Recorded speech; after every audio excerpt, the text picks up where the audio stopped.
Hey guys, welcome back to our 212 athlete course. Today is arm care. We're going to be covering our band system with crossover, and we're also going to be covering our 2-pound weighted plyometric balls. Let's get started.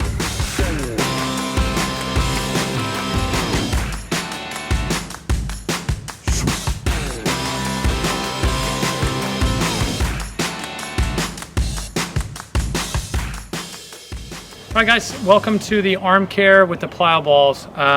We use 2-pound balls.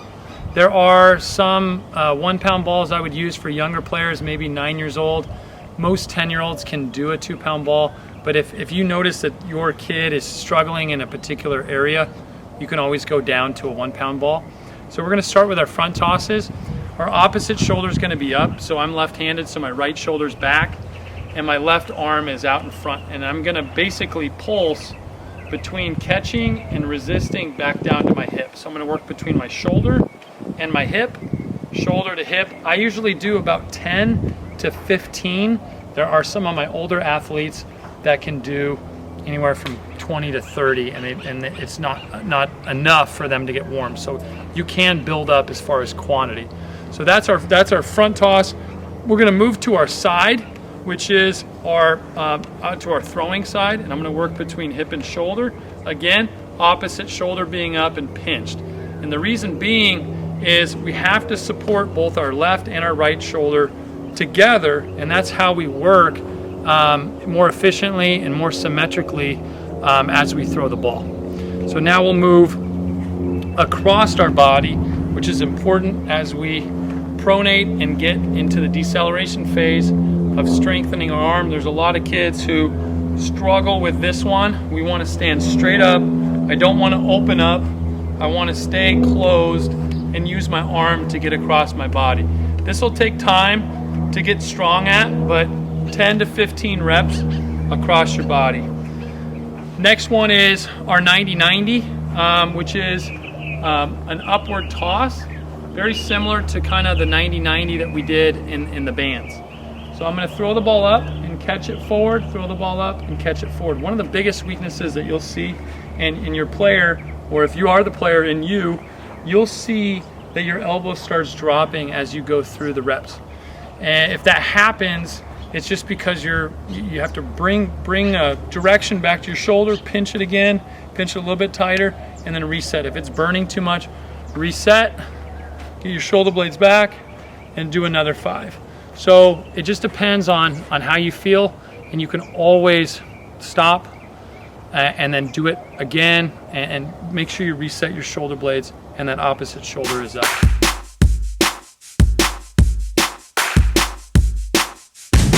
All right, we're gonna go into up trampolines, okay? This is something that really it's crucial to understand the lower body, and the biggest issue that I find and why I designed this drill is that kids have a tough time getting forward over top of that front leg. So they really struggle getting out here when they throw. So I started thinking about how I could get people forward. So we started in a trampoline. I'm starting here and I'm throwing into the trampoline, and the ball is gonna come back, and I'm gonna load, and I'm gonna go forward, and I'm gonna load. I'm gonna throw that ball, it'll come back, and it'll load into that. So I'm getting this direction with my chest, I'm getting my front leg tight, I'm getting the extension out of my back leg, all at the start of this, and I'm getting my shoulder blade warmed up at the same time. So it really is a functional throwing to help you prepare in a short amount of time. So let's move up here. So really simple. Normally I'd have somebody holding this with me, but you can hold it up, 2 hands as they throw. So as you set up, same lower body setup we just talked about, but as you throw, the shoulder blade's coming back and loading, but I'm still pushing my chest forward. And that's one of the things that happens is when I throw that ball, my chest wants to come back. And that's the same thing that happens when we have throwers. They like to leave their chest up and throw with arm. I want to take that response away and keep pushing forward through that ball. So that's something that I really want you to work on, continuing to drive your chest while going forward through that ball. It's going to help a better flight path and just make it easier to throw the ball. Awesome.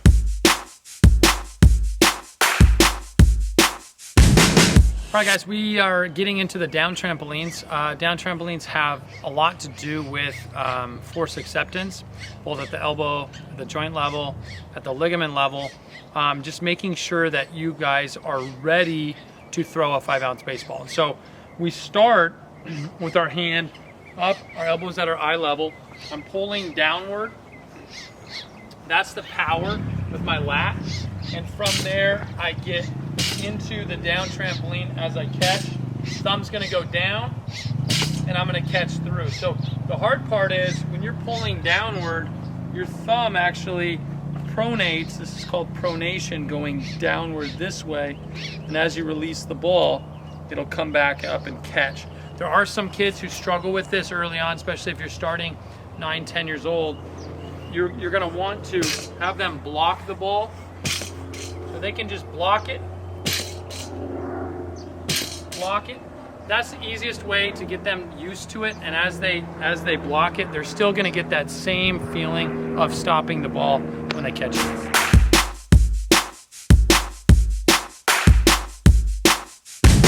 All right, guys, this moves us into our 90-90s reverse tosses, and we want to have something to throw into. You could use a net, you could use a brick wall. Don't use anything inside of your own home because they go through the walls, okay? So we're gonna start from our knees. Nice pad will be good. If you're in soft grass, you don't really need one. But I'm gonna start pinched out of this. Almost everything that we do is pinching. So I'm gonna pinch, rotate straight back, come back up, pinch both shoulder blades, rotate straight back, pinch, rotate straight back. So what we're practicing is your ability to have your elbow at that shoulder level to externally rotate in a functional throwing motion. So bands are great, but you also need the functional ability to use a ball and to feel that joint rotate before we actually get into throwing.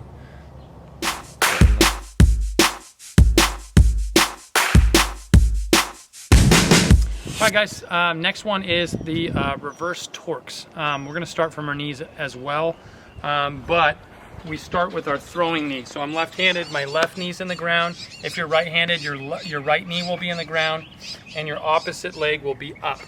So I'm gonna start in this position, almost the 90 degrees at my elbow, 90 degrees off of my shoulder.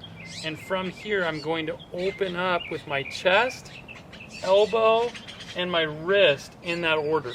And we're practicing sequential order because youth players, when they're not sequenced, which means that everything's not in a line, it just looks off a little bit.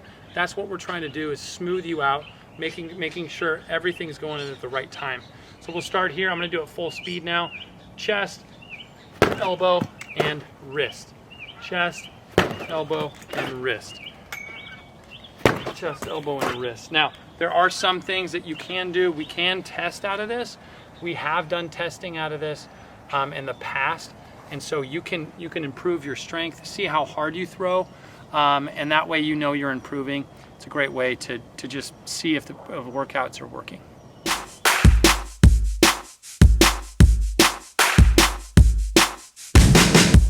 All right, guys, last and final one. This is a partner deceleration throws.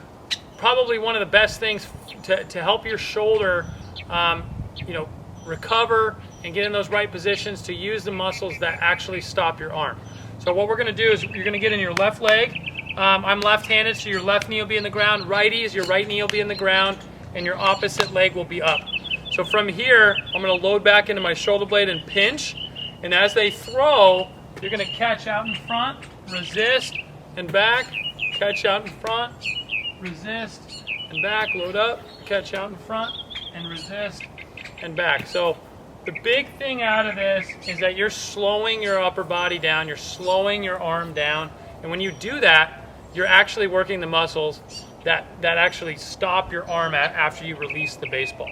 So I do about 10 to 15 of these, and you could do 2 sets, 3 sets. This is something that you could do a large amount of, and be able to feel this help you recover the next day. Thanks for tuning in to our arm care episode. Our next episode will be mechanical changes. We're going to split them up into 2 parts, both lower body and upper body reprogramming. And please feel free to join us on our next episode. We're excited to see you.